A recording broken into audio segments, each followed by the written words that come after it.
Okay, so here's the thing, right? Here's the thing, is I was meant to do this review and I was meant to print all of the characters out.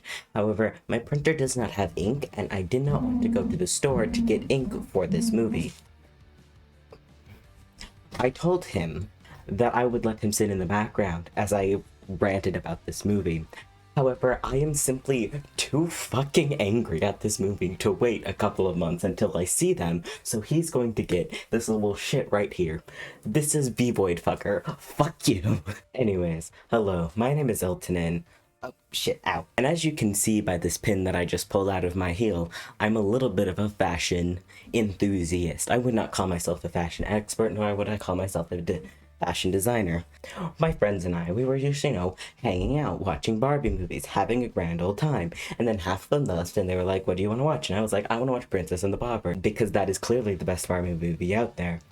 But they were like, no, we watched that yesterday. And I was like, okay, fine, I don't really know what else I want to watch. Do you have any suggestions? And then this bitch was like, hey, I have a movie. I want to see your reaction to it. I think it'd be funny for me. And I was like, okay, I mean, as long as it's a Barbie movie, Barbie movies are always a good time.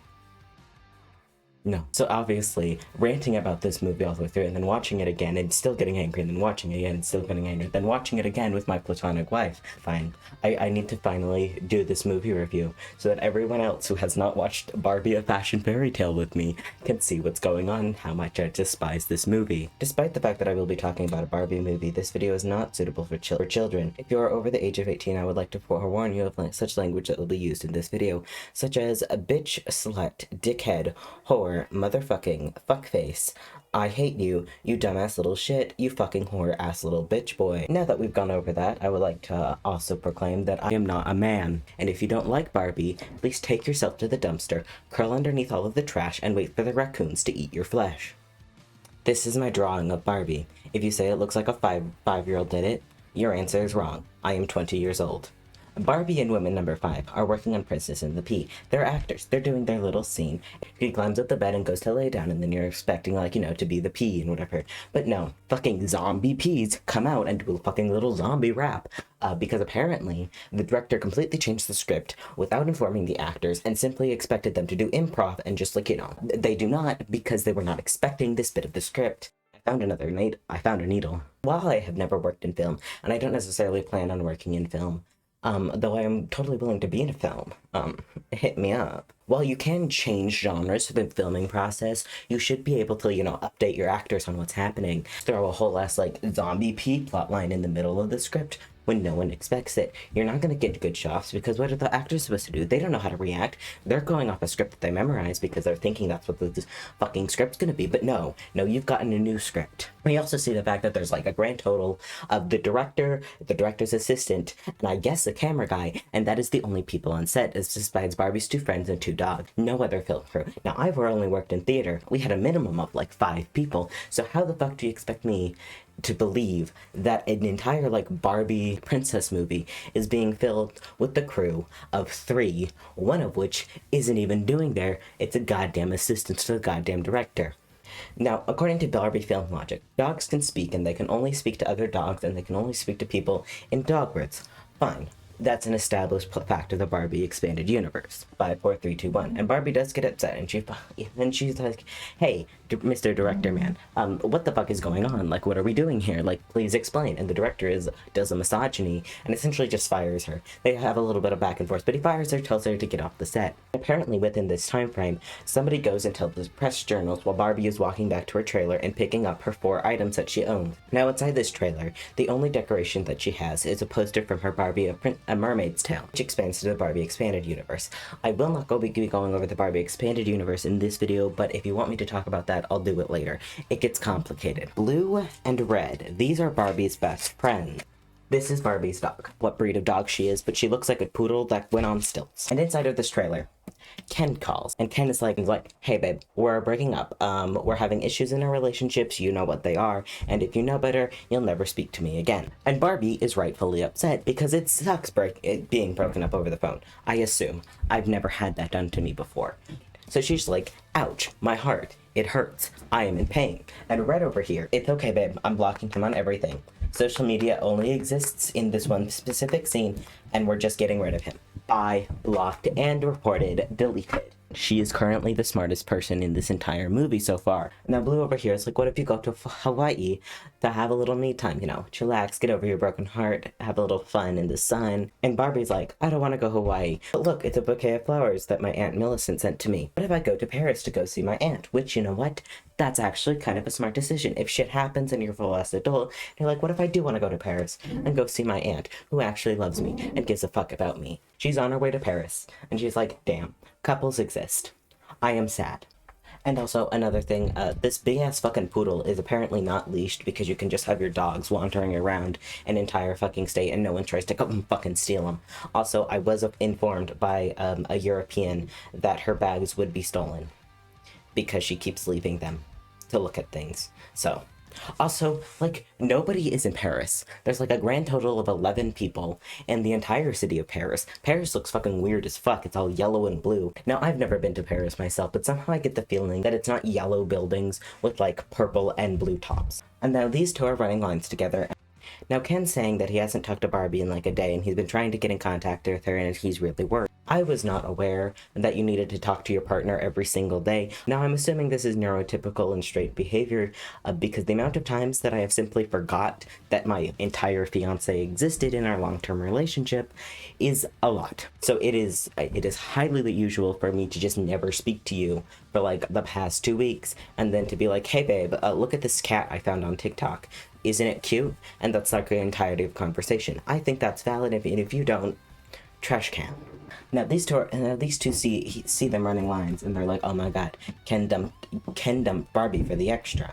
So they go confront him, and he's like, oh my god, where's Barbie? I haven't been able to talk to her. And this one immediately becomes suspicious, which means that she's the reason that they broke up. And they're like, you broke up with Barbie, why the fuck do you care? And he's like, I didn't break up with Barbie, what the fuck are you talking about? And they're like, oh my god, you told her never to talk to you again and forget that you exist. And he looks at the extra, it's like, that's the line that I had for you, like, yesterday. And she's like, me doing that? Who would have guessed? Which obviously puts her on suspicion. She's also like crawling on the like nasty fucking restaurant floor, which, and the worst part about her, right, is that her outfit is the only passable one in this entire show. And now she's gone. She doesn't exist anymore. Now again, Ken is to the two of them like, where the fuck my girl at? Like, where's she at? And they're like, she's in Paris. And he's like, Paris? Like, Paris, France? Like, yes, dumbass, Paris, France. The only time that Paris, Texas is ever brought up is a joke relating to Paris, France. No one actively goes to Paris, Texas, unless they have, I don't know, an estranged uncle there that has $1 million fucking dollars. I don't even know where Paris, Texas is. I just know that it exists. So he's like, why the fuck is she in Paris? And Blue is like, it's a long story. And I'm like, it's not a long story. It's not a long story. The entire story is that Barbie thought that you broke up with her, so she left the country. That's not that long. It's really simple. Now this one stops being the smartest character in the movie and starts to become a dumbass just like her best friend. And she's like, oh my god, you know what you should do? You know what you should do? Instead of me texting my best friend being like, hey girl, sorry, your boyfriend didn't actually break up with you, but he is coming to Paris as like a forewarning. No, she tells him to go to Paris and does not warn Barbie that he's coming. And she's like, yeah, go to Paris. Barbie will love it. Which makes Barbie entirely unrelatable, because if someone I know just randomly showed up at my doorstep and been like, hey, even if I was on good terms with them, I would kick them out. Why? Because you're stressing me out, right? I did not mentally prepare for you coming. I don't have plans for you coming. What if I had to do shit? What if I was planning on going to another part of the country? You don't know that. Don't show up at my doorstep without telling me that you're coming. Now these two, despite the fact they were the entire half of the first 20 minutes of this movie, are entirely, like, unconnected to the movie. So, and that's just Jacqueline. Alright, they're across the street from Millicent's, but Barbie does not know this yet. And Barbie walks up to them and they're like, oh my god, your style is so fucking cute. Like, you're so pretty. It's not, she is wearing a yellow raincoat, a black shirt, multiple chunky layered necklace, and jeans. While I will say that that is, like, a fine outfit, that is not style. That's, like, what you found on the floor because you haven't washed your clothes. But you know, Barbie is like, oh my god, thank you. Where is Millicent's? And they're like, what the fuck, Millicent? Like, girl, she out of business. Like, we brought her out of business. We're the best designers in Paris. And Barbie is like, what the fuck? Like, that's my aunt. And they're like, go see for yourself. Now Barbie goes across the street and Millicent's is empty. Aunt Millicent comes in and she is a MILF, alright? She may be dumb, but she is hot, and that is the only redeeming quality that she has. So neither of them have locked their store. Like, Barbie was just able to walk in there, and multiple people are just able to walk into stores. So apparently in fucking Paris, locks don't exist. Any Parisians, please tell me if locks exist in Paris. Now this assistant, Now, Elise explains to Barbie that shit's been going down. Jacqueline's been stealing Millicent's designs, which doesn't make sense, because as we see later in the movie, Millicent's designs are very frilly and puffy and pink and like big old princess dresses, and as we see in the beginning of the movie, fucking Jacqueline's designs are all spiky and, you know, punk, which I don't understand why that Jacqueline would be copying Millicent's designs if their entire shoulder shapes are entirely different things. She is triangles and she is circles. Like, that doesn't... Okay, whatever. Plus, here's the thing, right? Here's the thing, is that you can get inspiration from other designers, but as long as you're not copying them, like, pattern for pattern, you're not gonna get in trouble, especially if you're doing shit in like, fucking America. I don't know how it works in Paris. I'm assuming the same way, but that's just because I'm American and I haven't looked into Parisian fashion copyright laws. Their designs are entirely different, their aesthetics are entirely different, and so they're reaching two entirely different customer bases, usually. Pretty princess dress buyers are not buying punky-ass, pokey-ass dresses. Also, people can buy from more than one designer. Now, also in here, we have our tall poodle, and we have a lesbian cat. I will not be explaining. So the poodle sees the cat and like, hey, want to play chase? And the cat says, no, I don't want to, but she chases the cat anyways. They're gone. But yeah, on their way out, Aunt MILF trips over the dog, knocks into the assistant, and both of them drops all of their boxes, spewing feathers all over the place. There is like 100 feathers packed into big old fucking boxes. Clearly they don't know how to pack shit, which is why their business is failing, because they're dumb as fuck. Now, Aunt MILF is like, yeah, no, I'm going out of business, I'm going to move into the country, I'm going to have like a really yay fucking life. And Barbie is like, oh my god, Jacqueline was right. And like, the assistant. And Elise is like, no, Jacqueline fucking steals shit. Whatever, she's a bitch. And Barbie's like, what the fuck? Like, you can't do that. But apparently, in Paris, you can only have one designer. So despite the fact that Aunt MILF has been designing for like a literal decade or so, no one is still buying from her. Like, she has no customers because they all read a single fashion paper that's like, no, we're all into Jacqueline. Despite the fact that if you know anything about fashion, there's going to be 1.5 million different newspapers saying 1.5 million different articles. So she would have at least a cult fan base, and she would have at least a cult product. Any good fashion designer worth their salt has a cult favorite product, and Aunt MILF has none. So I think the reason she went out of business is not because Jacqueline was stealing her designs, but because she doesn't know how to run a business. Now that we've had the scene change, the poodle is still chasing the cat, and they wake up the biggest bastard in this entire series. This is a dog that stands on hind leg and pretends to be a man. He has human eyebrows, and I hate him. He is also apparently a fashion designer because, you know, that's a proper career choice for dogs. Fucking fashion designers, making pet fashions because dogs know how to operate a sewing machine. So he's like, to the tall poodles, like, dog is like, oh my god, your style, the fact that you're like fucking naked and the only thing that you have on is a collar, that's kind of sexy. I'm gonna style clothes for you. And the dog is like, okay, sounds good. And he's like, you're my muse. And she's like, what the fuck is a muse? And despite the fact that she's a working actor's dog and has been in the artistic field, she doesn't know what a fucking muse is, which makes her one of the biggest dumbasses. The only good character, consistently good characters in this entire movie is this cat. I don't know what her name is.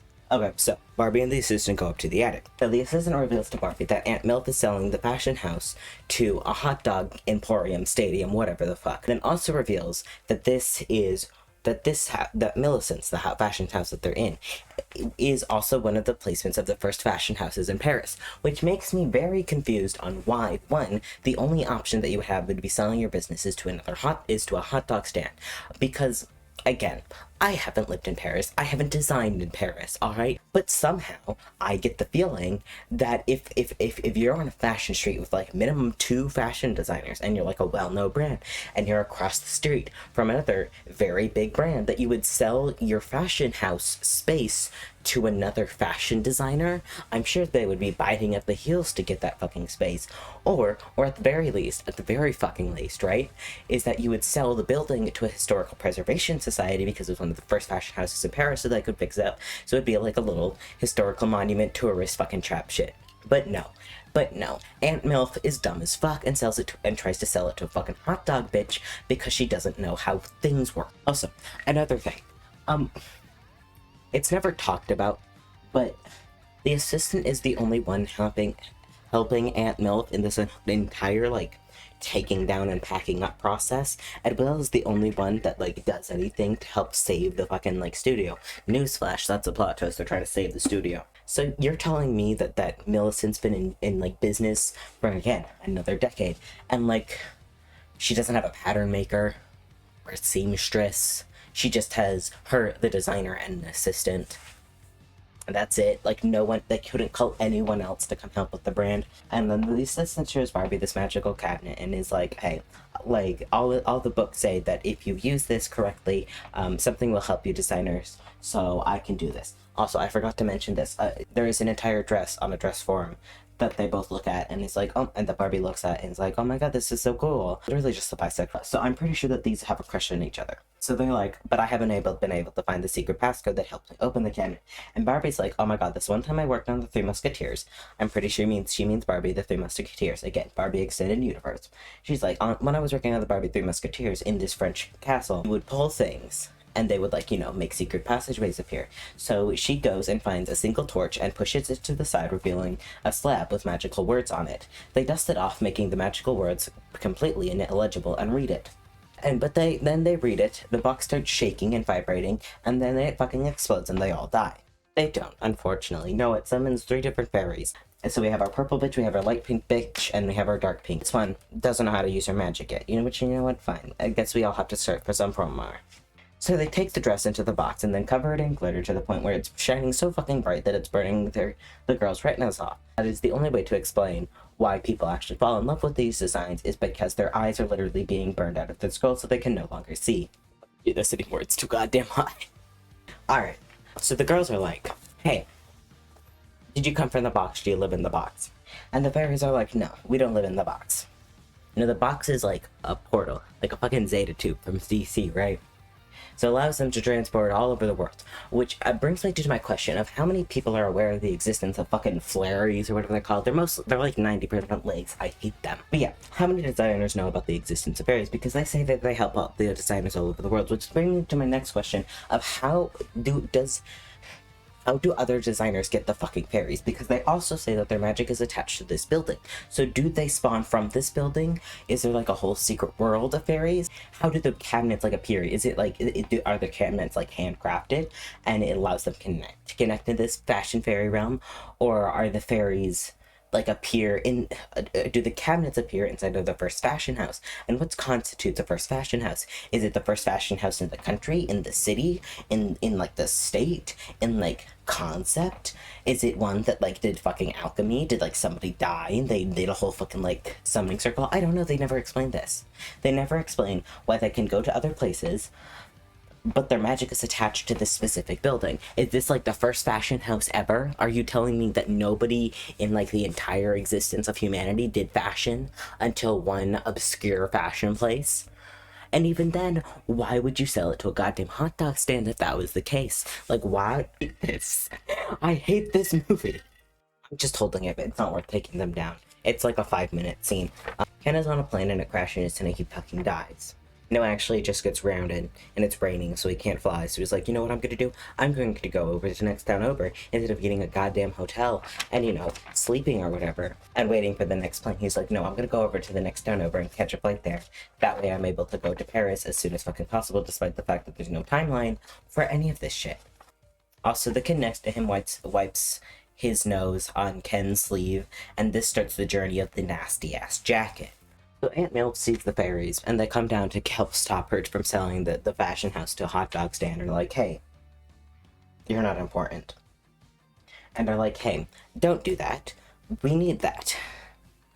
And she's like, aw, you're so cute, and the dress is so pretty. But nah, bitch, I can't fucking help you. I got hobbies to do. I'm in a midlife crisis. And she leaves. And they're like, all right, okay, we need to make a fashion line to sell all sorts of dresses so that we can, like, get money to save the shop again. And then a stranger walks in and it's like, I want to buy that dress. So they sell her the dress. So these two get really excited because they realize that their dreams are becoming a reality, and they almost kiss, but they don't. And I am sad about that. And so they do a whole montage of, like, her drawing designs, and some of them are really fucking cute. And the problem, I hate the fact that the dresses are so, they have so much potential. There's so much potential in all of these designs. There's something there. There's an idea, but they're not good. They're so close to being, a decent dress. A dress that, like, somebody would actually buy, but no, they suck. Also, the fact that she is, like, a wannabe designer, like, she doesn't say that she wants to be a designer, but she's inspired by designs. And you're telling me that she does not have notebooks upon notebooks of designs already pre-prepared and ready to go? No, she has to spend an entire afternoon, like, crafting designs. But I still have, like, fashion designs, just in case. In case, like, a whole Hallmark movie starts happening and they're like, we need you to give us dress designs. And I'm like, all right, let's go. Like, they're not good, but I have them. Ken's back, alright? Ken is back. Forgot that there was another scene that they're relevant in, so they're still ripped a piece of papers. But Blue calls her cousin to pick up Ken from the airport and drives him to the next train station. And there's a pig in the car, and the pig eats Ken's sleeve, which is another instance in the goddamn stinky-ass jacket. Aunt Milf is back, and she is in a skin-tight body swimsuit, and she is hot, and that is her only redeeming quality. Again, the dresses that they show, they're so close. I have a pointy stick now. Now, the dresses that they have, they're very close to being done, alright? They're so close to, like, looking good and being cute and whatever, but no, they get covered head to fucking toe in glitter and shimmer and shine. So these two are like, hey, Aunt Milf, can you please help us out? Like, we could really use it. Like, you're such a big fashion designer. And she's like, nah, bitch, I got things to do. Like, nah, bitch, I got things to do. Like, hobbies. But she does give them the fashion house to do their fashion show. They need to do a fashion show on Friday. And they have only a couple of days to do these dresses. But they never tell us how long to do these dresses, which makes me very angry. We're back to Ken again. Alright. He fell asleep on the train. He misses his stop, he misses the other train, now he's stranded at a train port and is never seen again. This bastard looks at this one, is like, you know what you need? You need a fucking tiger print tutu. Because that's what animals should wear. Animal print. And fucking pink. And gives her a necklace and a tiara. That is an outfit. Which is ridiculous. If I wore a tutu, a crown, and a necklace and nothing else, I would be banned off the fucking platform. But apparently this dog can do it. But it also means that she has style and status or whatever because it's a fucking tutu. Bitch ass. Have I mentioned how much I hate this fucking dog? I despise him. Yeah, this cat is like, you're kinda cute, but the only reason this is passing is because I'm gay. And these two almost kiss after their scene. But the cat is like, nah, bitch, that's my girl. But no, he's on his way to the airport. He forgets his change. He has to go chase after the change. While chasing after this change, he bends over and his pants rip out the back. But instead of taking off his goddamn jacket, this nasty, stinky-ass jacket, and wrapping it around his waist so he can cover his ass, he's like, no, I will just walk around with, like, my heart boxers just showing. Now, Jacqueline and Delphi, they're spying on Millicent and the girls and whatever, and they're like, oh my god, we don't have anything to fucking do. Oh, pet fashion. That's totally unique and different and something we haven't done yet. And she's like, no, this is fucking impossible. She doesn't have any designer. She's a washed up fucking. But Delphi is like, you know what is impossible? The teeny tiny models floating around on fucking sparkles. And this bitch is like, you know what we should do? We should fucking kidnap them. And then they do. Why? Because Barbie is a dumbass and doesn't lock her goddamn doors. Apparently, in this universe, Paris doesn't have fucking locks. These three, they all got captured by these two. And they're like, make my dresses sparkly, because apparently they decided that their goddamn dresses aren't good enough, that they need to make them more sparkly. So they're like, make my dresses sparkly. And they're like, fuck no, bitch. And they're like, alright, we're gonna spritz you with cheap perfume then, because apparently that's how you get people to do shit, because these are boozy ass bitches. And if you dare spray Walmart perfume on them, they'll fucking cry their little hearts to sleep. So they're like, okay, fine. Don't spray us with the cheap Walmart perfume. That fucking nasty ass bullshit will make your dresses sparkly, but fair warning, the magic's unstable. And also, this bitch doesn't know what she's doing. So the dresses are now sparkly, these two leave. So these two are like, where the fuck are the fairies? And these guys are like, we don't fucking know. We never saw anybody. And they don't have cameras because apparently in Paris fashion houses, despite the fact that you're selling hundreds of thousands of dollars worth of stuff, but apparently they don't need a security system, and that's the first thing they took out because the place is as empty as my tear ducts when I cry myself to sleep at night. She also breaks another box with like 100 fucking feathers. Massive box, like 10 feathers. It's ridiculous. You don't need that kind of shit for fucking feathers. They don't even use feathers in this movie. Why do they have so many feathers? He's like, oh my god, your designs have inspired me. Like, I'm gonna help you out. Like, I'm gonna be a designer, bitch. And they're like, alright, sounds good. We're gonna do some shit. We're gonna make some dresses. And okay, here's the thing. It's like, I haven't made like a full-on, like, couture or ready-to-wear ball gown. But I do know that, like, making dresses from, like, start to finish can take, like, minimum 6 hours, especially if you're doing, like, gathering and pleating and all sorts of intricate detail. Also making the patterns from scratch, right? Like, not only do they have to pattern everything and make it fit Barbie, like, the way that they want it to, they're making the patterns from scratch, they're making everything from scratch. Nothing is already done, and they're able to pump out, like, 5 dresses in a matter of 4 hours. These bitches go to sleep, alright? They're asleep. They don't see shit. These guys are also asleep. But also, the rest of Paris is also apparently asleep because Paris is known for having absolutely zero nightlife. These bitches make glitter fireworks in the middle of the night, except for the goddamn animals. And the animals are like, oh my god, the fairies must be there. So they go over across to Jacqueline's to go rescue the fairies, right? And they throw the cat over the window so the cat can use her claws to lockpick the birdcage, which seems like a safety hazard. But she picks the birdcage. These guys have come out. They go back over to Millicent's because, again, no one has locked any doors except for the bad guys.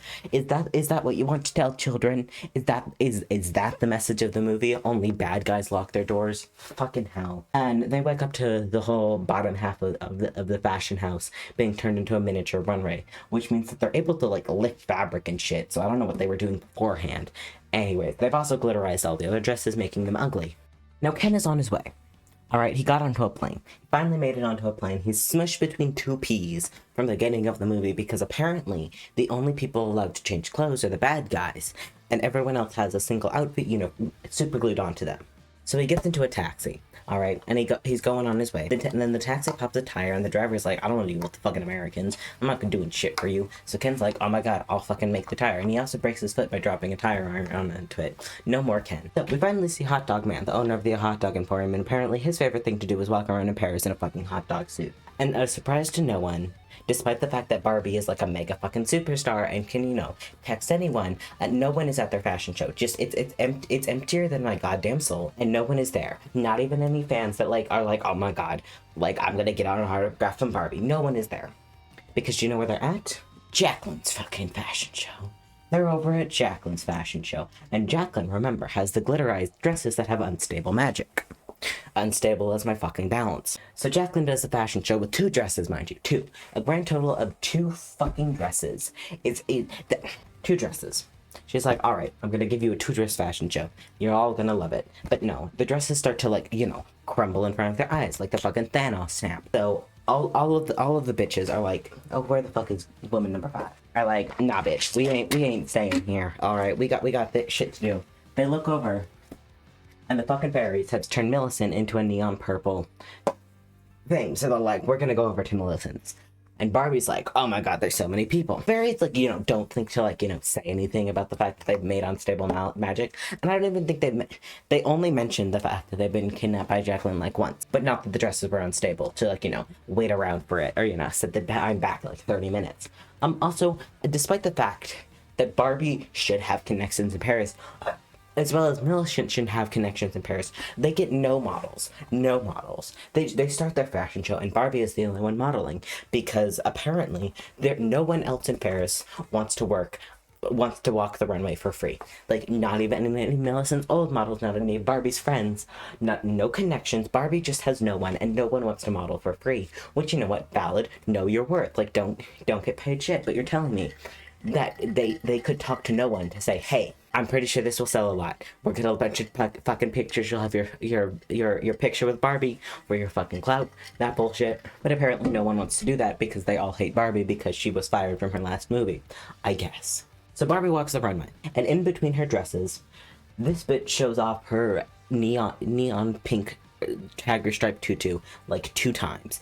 There's no difference in between the outfits. They could only design her one outfit, I guess, because everyone's allowed one outfit unless you're Barbie. Barbie is also able to do a matter of many quick changes in 30 seconds. In the time between this dog walking from one end of the short runway to the other back, Barbie is able to do like a quick change, like hair, makeup, clothes, dress, shoes. And I understand, like, I've been in theater, I've seen quick changes happen, but usually the dresses are made to do quick changes. They're built in such a way so that you can tear them off, snap them off. They're not made to be ready to wear dresses, but she can change out of them so fucking quickly with no issues, along with hair and makeup. You cannot do hair, makeup in 30 seconds.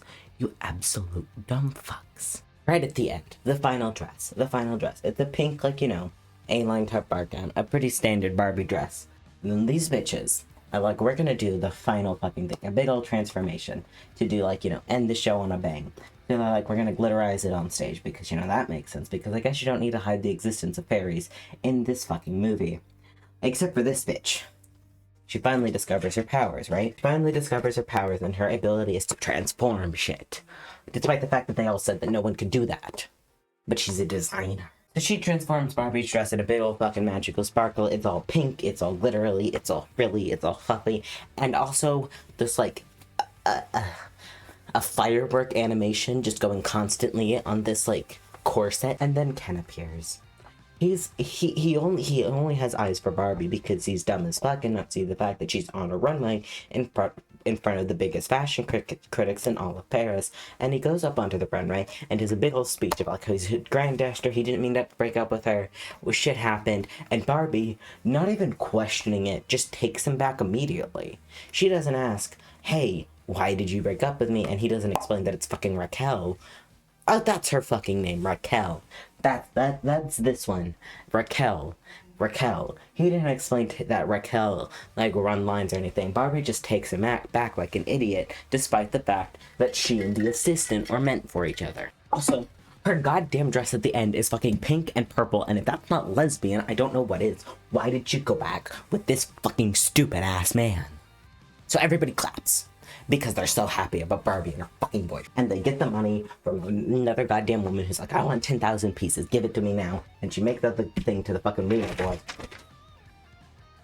He's done. Whatever, he's got his money. Bye, bitch. And the biggest fashion critic is like, y'all are cute. Come to my fairy princess ball that's happening later tonight. And they're like, oh my god, fairy princess ball, let's go. And then these two, they come back and they apologize. And they're like, hey, we did some bullshit, but I'm sorry. And they're like, okay, you need to apologize to the fairies. And they're like, I guess, if you apologize, it's all fine. They were the best dressed ones in this entire movie. And now these guys go out to the limos that are supposed to drive them to the fairy princess ball. This fucking asshole. This goddamn fuckface. It's like, you know what I'm gonna do? I'm gonna turn them into horse-drawn carriages. These limos? Yeah, and she does it. She turns them into horse-drawn carriages complete with horses. I don't know how the drivers will explain that to their bosses, being like, yeah, sorry, I don't have a limo anymore, boss. A fucking fairy turned it into a horse-drawn carriage. It's also a big assumption to know that they know how to operate a horse-drawn carriage. That's the end of their story. These bitches, I'll go into a goddamn, and then I have a big old fucking dance party. In a castle. A big old fairy fucking castle. Not even Disney World. You know, just a casual, magical castle.